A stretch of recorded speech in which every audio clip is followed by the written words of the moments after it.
you want to turn it slightly away from it? Yeah.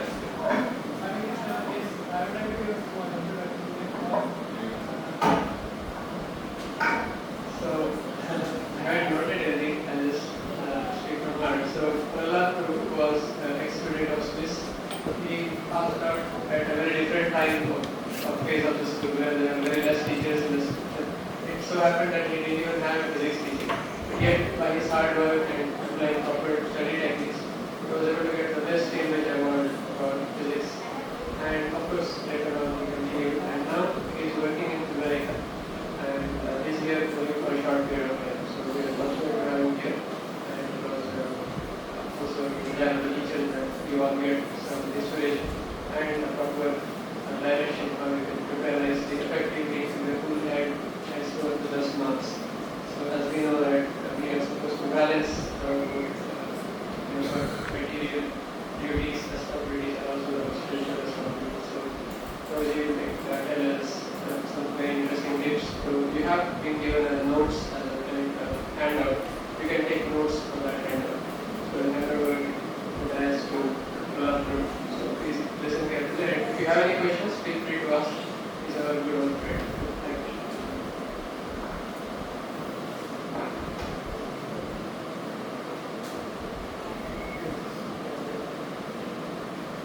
Hare Krishna, everyone. Haribo.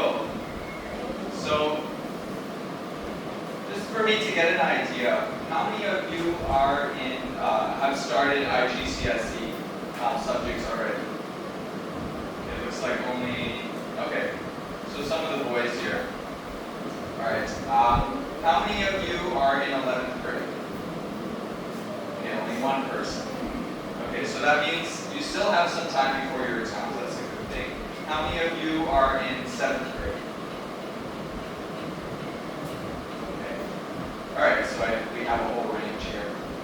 So what I want to start out with is when I was in school, there was two camps of thought among the kids. So one group of kids used to always say, oh, you know, learning all these subjects is kind of useless. You only need the exams to get the paper, and once you have the paper, that's all you need, but you're never going to really use any of this knowledge. Have any of you ever heard that argument before? So a lot of people. And you know, some people might quote saying like Prabhupada said that, you know, these modern education system is like a slaughterhouse, right? So then, you know, it doesn't give us much motivation to study. And then there was another school of thought among the kids, I share this, is that learning these subjects and trying to do your best in school is going to be useful in the future, and it's going to give us knowledge and information that we can use to be more effective in our life, to make more money if that's what we want, or to do better service in the future if that's your goal. So what I would say from my experience studying at school, I found that a lot of the knowledge that I used, a lot of the knowledge that I learned, I was able to use later on in life. And I've seen many of my friends who later on decided to go to college. You know, they were able to get a good career and make good money because they studied hard and they got a high school education. So there's some research in America, I think it was by the Pew Research Center, and they found that you only need to do three things. If you're living in America, other parts of the world it might be different, but if you're living in America, you only need to do three things in order to not be poor. So to not live in poverty. Number one, you need to graduate from high school. Number two, you need to get a full-time job. And number three, you gotta wait till you're married before having kids. So if you do those three things, you will not live in poverty.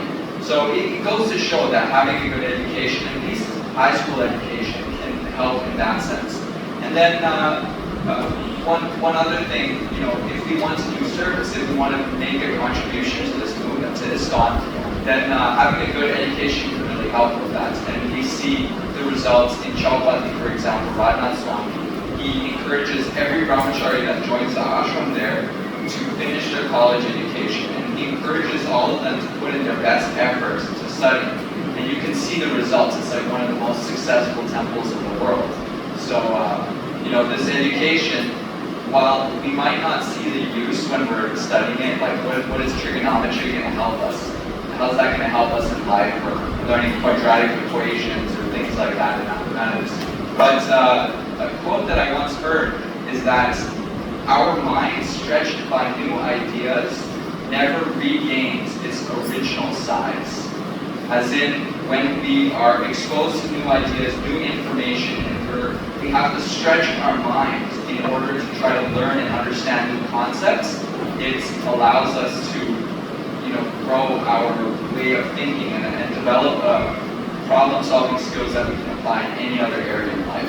So those are just some ideas, some reasons why we might want to pursue education. And actually, a story is, my brother was one of those who thought high school education was all useless and all this stuff we weren't really used later on in life.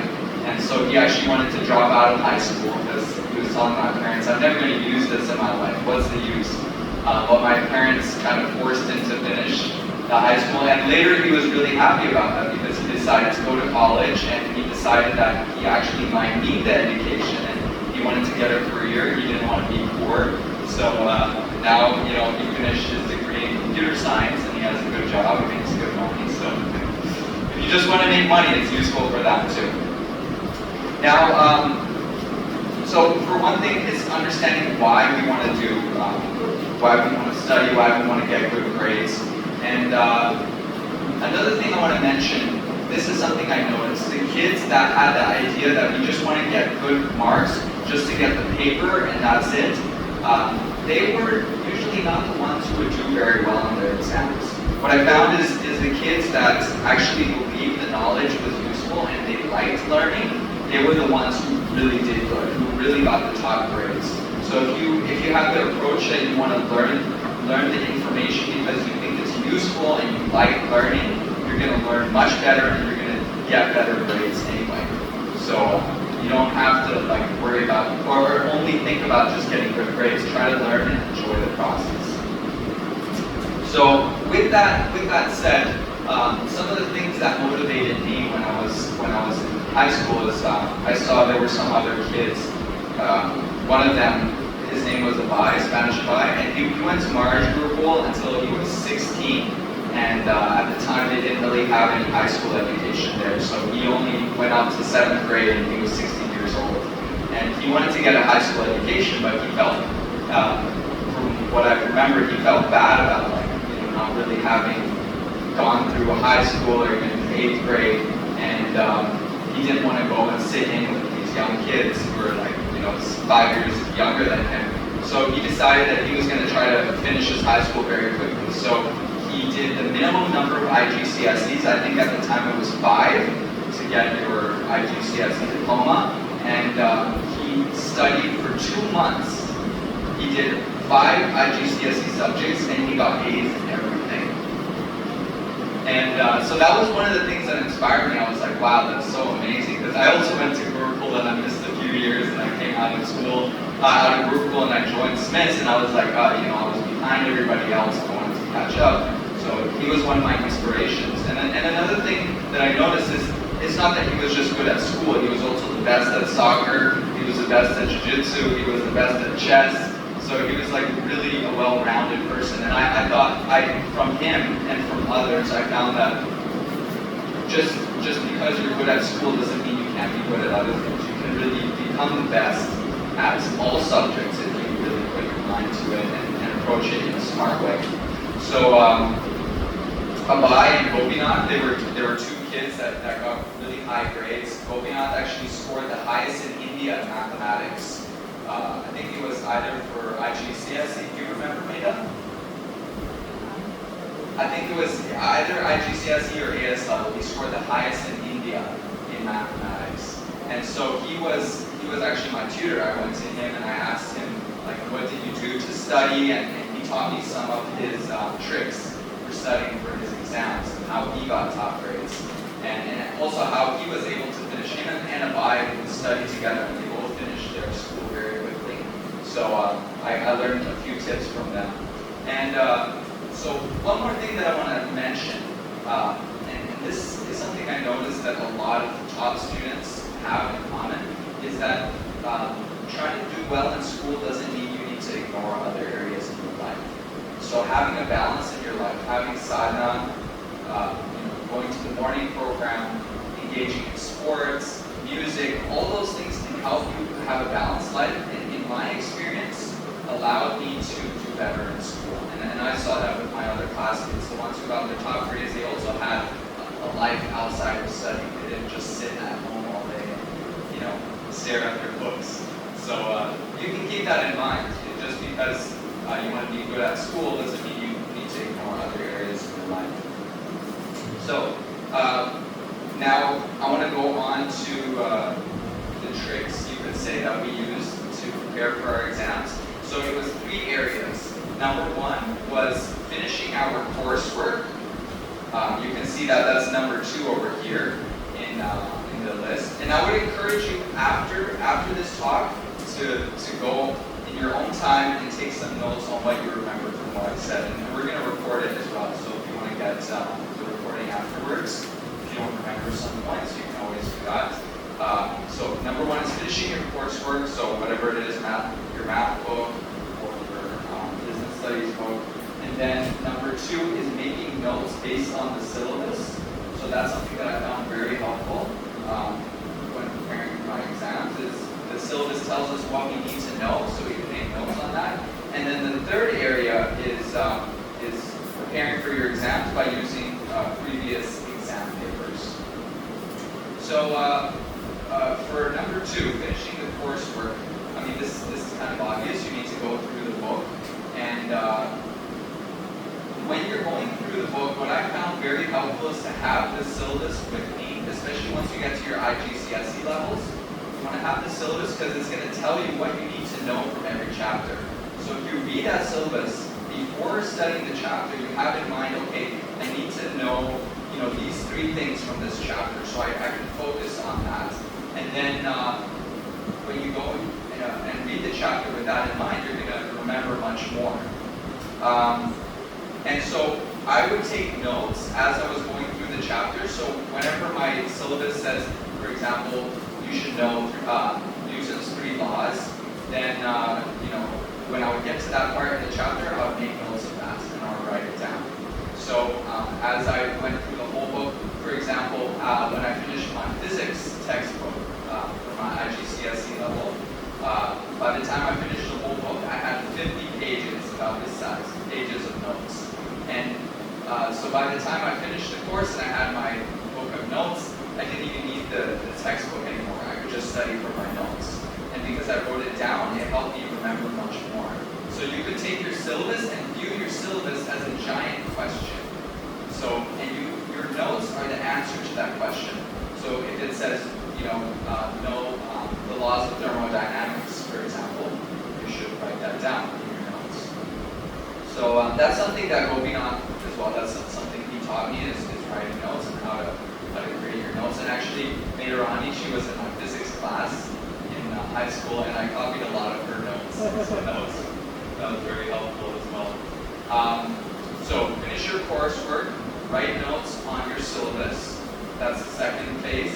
And then the third, the final phase, once you finish your coursework, you finish your notes, then you can start preparing for your exams by using your past exam papers. Now, if some of you are not in your IGCSE level yet, and you're doing 7th grade exams or 8th grade exams, maybe you don't have past exam papers that you can use to study, but maybe you can get some problem sets from your teachers and just use those to kind of prepare. So I'm going to give you an example of how I studied. So for my physics exam, I had, again, like I told you, I was in March Google before, so I didn't really have much of high school or I missed many years of school, so I wanted to finish quickly. So I finished my 9th grade, but then I wanted to finish my 10th grade. I had about 3 months before the exams, and I wanted to do my exams. So I finished my 10th grade exams, and I didn't have a teacher for physics, chemistry, or math. I just had my friend Gopinath, so he helped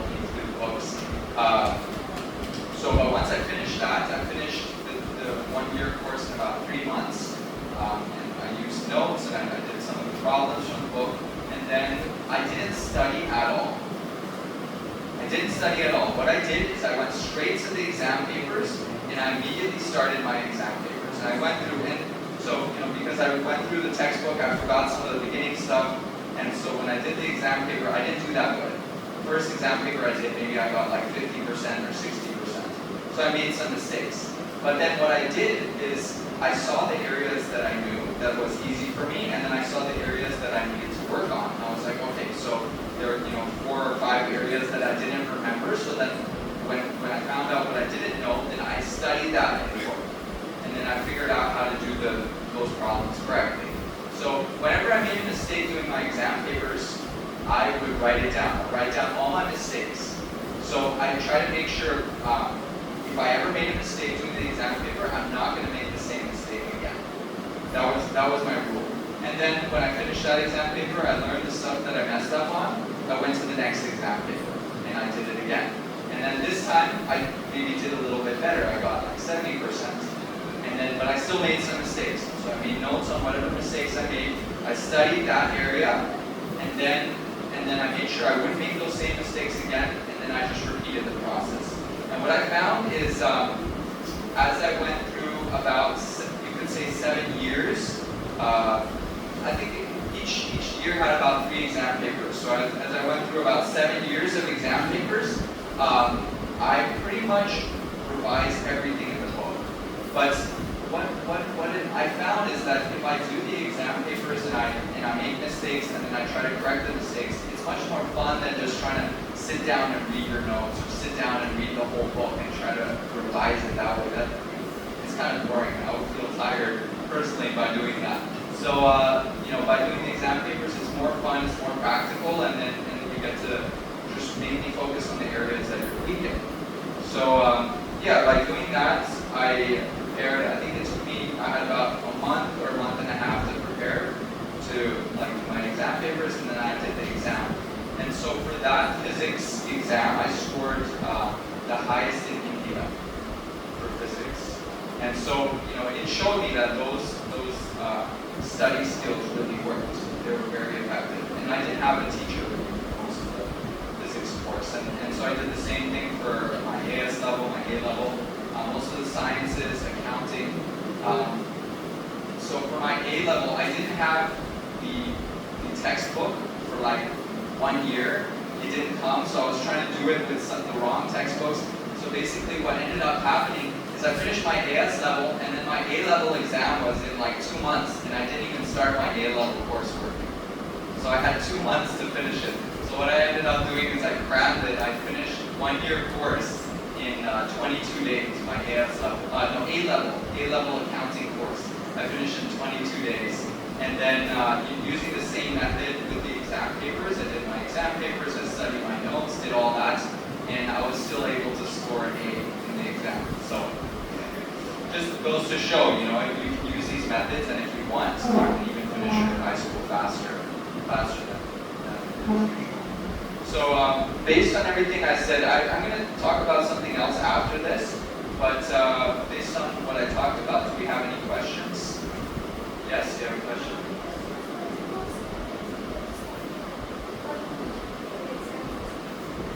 Okay, yeah, so you guys have the example.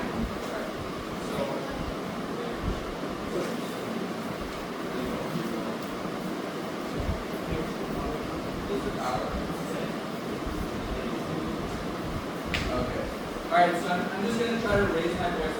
Her question was, I'm not sure if you all can hear it, but her question was, what is the best way to study for exams if you only have 1 week?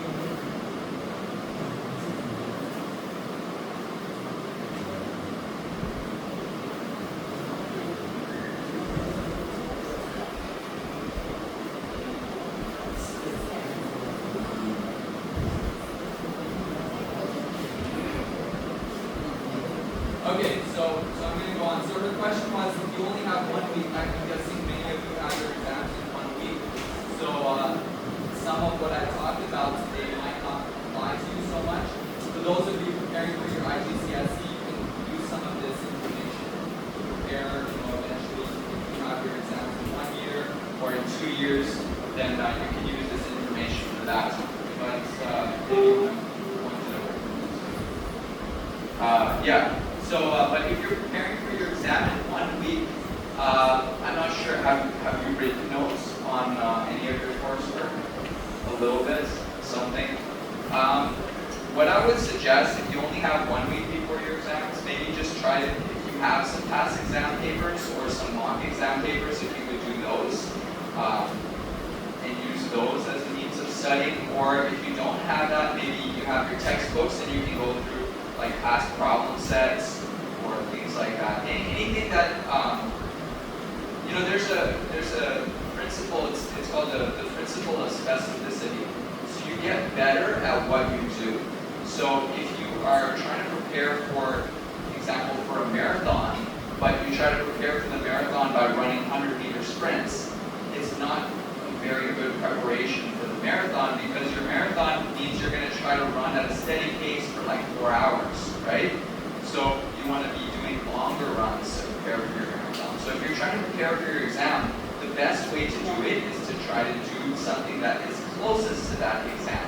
So for example, if you're going to have like 1 hour to do your exam, then to try to, if you don't have access to exam papers, maybe do some math problems. If you're trying to prepare for your math exam, do some math problems for an hour or so. And do, you know, try to do that every day if you can. Any other questions?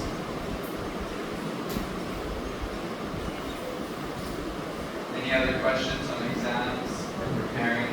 Okay, so one more thing that I want to tell you about. This is the method that I actually didn't know this was a technique, but later I found out that this is called a technique. It's called the Pomodoro method. Has anybody ever heard of the Pomodoro method? Okay, you have. Can you tell us what the Pomodoro method is? No? Have you heard of it? Yeah. Okay, tell us what the Pomodoro method is.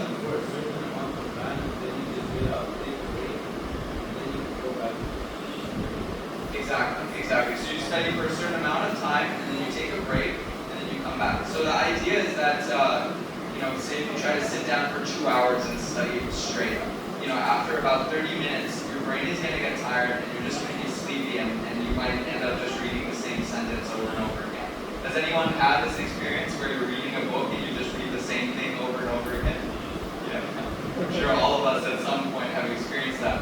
So that, you know, our brain gets fatigued after some time. So the idea is if you study for about 25 minutes or 30 minutes, and then you take five minutes, or for myself, I found if I took 10 minutes break every 30 minutes, I was able to study much better.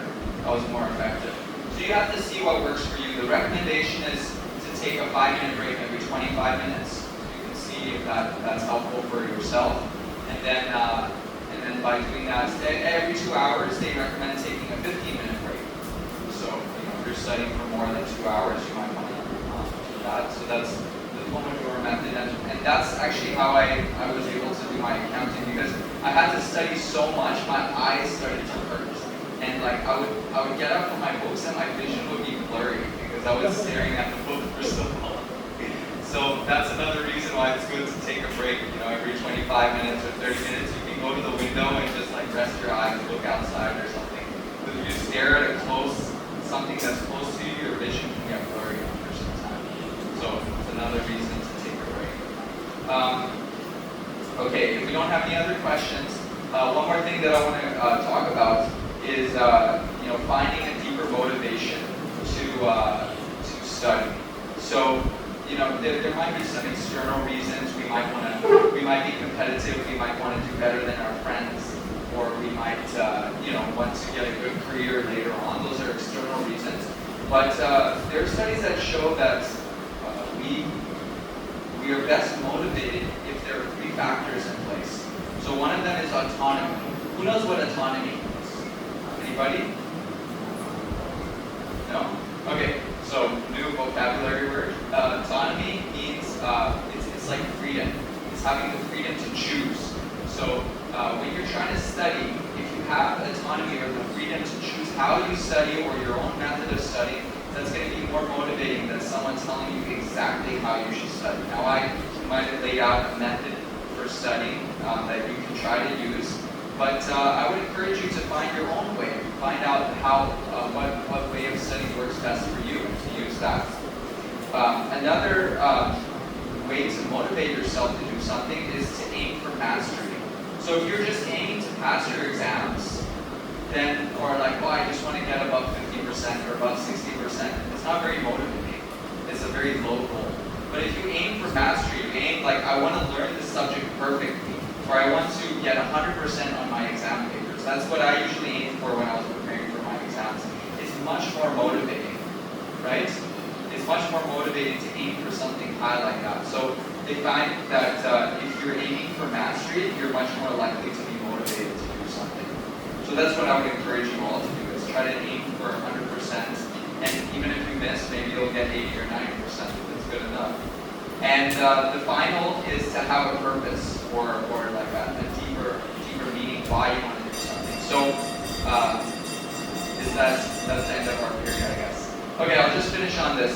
So the last thing I would say is trying to find a purpose. So if you have a deeper reason why you're doing something, maybe you want to make a contribution to the world. Maybe you want to become a doctor so that you can help, like for example, Rana Swami has a program where they go out and they help people, who are blind in Punjab, for example, and they help remove cataracts. So if you're motivated by that, and you want to be a doctor and you want to help people around the world, it's going to give you much more motivation than if you're doing something just for a selfish reason.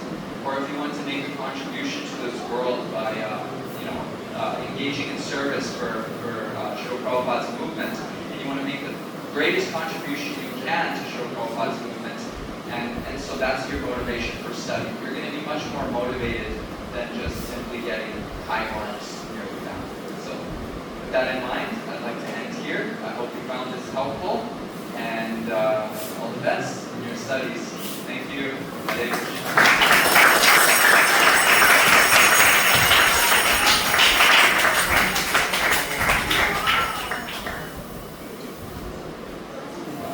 Hare Krishna. So I think everyone got inspired very much that we can also prepare for the exam in a very nice way and get good marks. So we would like to thank Prabhu for coming all the way and Mataji as well for coming together with Jyoti and giving us their time and association. We would like to give a small token of appreciation. This is Jagannath Prima.